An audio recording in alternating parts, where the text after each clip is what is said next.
Yo, good day mga kabakal. So, konting tips na naman sa ating mga kabakal na baguhan. Ito nga pala ay corner joint ang tawag dyan mga kabakal. Ang kapal ng ating plate ay 10 mm both side. Ngayon, hinaangin natin to ng way down mga kabakal. Okay. So, sa paghinang ng way down mga kabakal, ang voltahe at saka amperahe lang natin dito ay mahina lang mga kabakal. Kasi itong part, ayan, magkabila, ay manipis lang yan mga kabakal.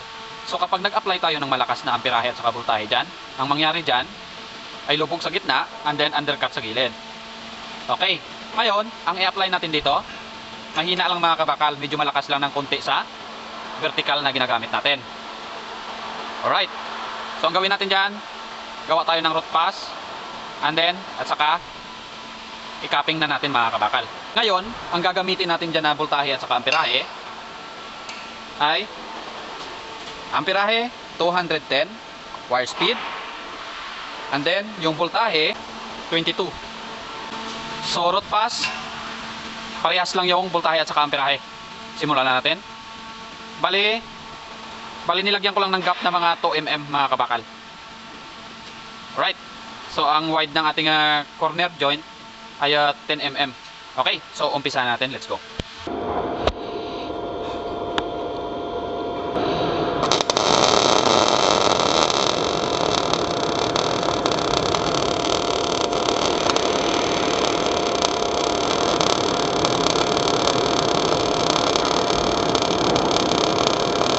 Okay lang yan kahit hindi tagos yung ating penetration. Basta ang importante malagyan lang natin ng palaman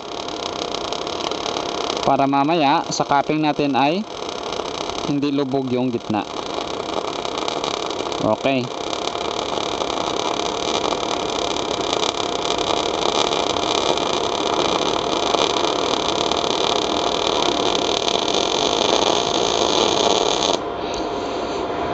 Alright. So yun mga kabakal, yan yung ating first task. Ngayon, i-cool down lang natin ng konti, tapos hinangin na natin ng capping. Okay. So mag-capping na tayo mga kabakal. Same lang yung amperahe natin at saka voltahe. And then yung gagawin nating weaving dyan mga kabakal ay concave mga kabakal pababa. Okay. So simulan natin. Let's go.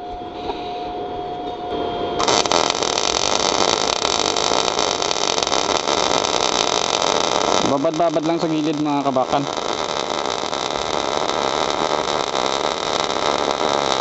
Huwag lang masyadong bilisan. Hindi naman yan malalaglag.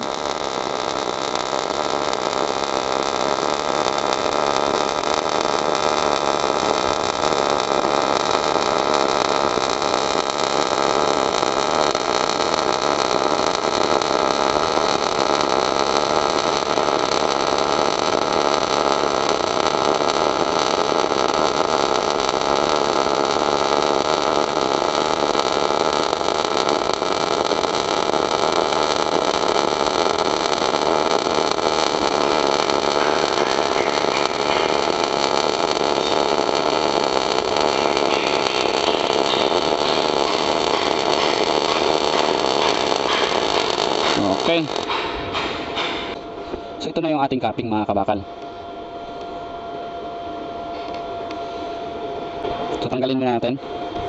So ito na yung ating capping mga kabakal.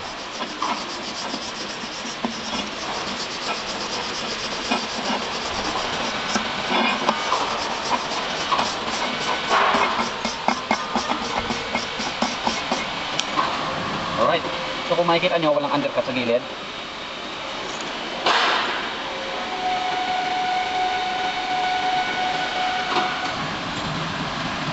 Okay, dito sa side. Yan, walang undercut. Alright, so ito yung ating penetration. Ayan. Ngayon, ang gawin natin dyan, pasadahan ulit natin ng isa. And then, ibahin naman natin yung voltahe at saka amperahe natin. Gagamit tayo ng medyo malakas. Alright, so palamigin lang natin yan. And then, tirahin na natin ng 1 pass. Tingnan natin kung anong magiging itsura. Okay. So na-cool down na natin mga kabakal. Malamig-lamig na siya ng konti. Ngayon, tirahin natin ang 1 pass dito. Okay, gagamitin natin dito malakas na voltahe at saka amperahe. Alright. So ang ating amperahe or wire speed ay 350. And then yung ating voltahe 25. Okay. So ang gamit nating wire dito mga kabakal, size ng wire ay 1.0. So ganun pa rin yung weaving natin mga kabakal, concave pababa. Okay, umpisa natin. Let's go. So ang gamit kong size ng wire dito ay 1.0.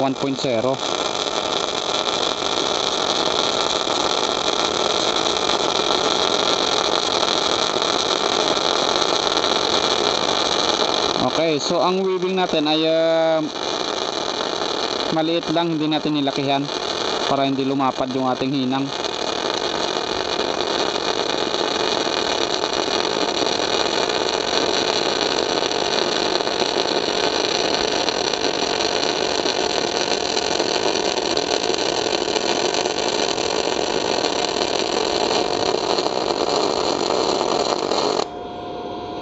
Okay.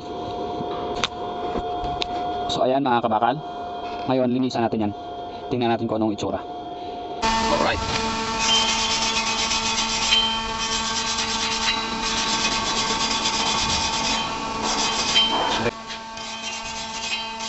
Okay.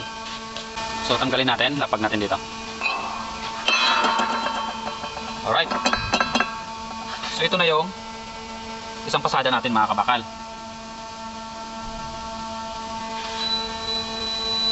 Okay. And then dito naman yung ating capping. So dito ako nagtap. Okay, so yan ang ating capping. And then ito naman yung back weld natin. Alright, so konting tips lang yan mga kabakal. Kasi sa thread test kasi mga kabakal ay all position na kasi hinihinang nyo. May way down, may vertical, may horizontal, and then overhead. Okay, and then flat mga kabakal. So ito, ang tawag dito kapag hininang mo ng pahiga ay 1F mga kabakal. Okay? Ngayon, kapag hininang mo nakaganito, ang tawag naman dyan ay 2F. Tapos, pag hininang mo ng patayo, ang tawag naman dyan ay 3F. Okay? Kapag hininang mo naman ng pagganito, posisyon, taas, yan ay 4F. Alright, so kunting kaalaman. So yun lang, thank you and God bless.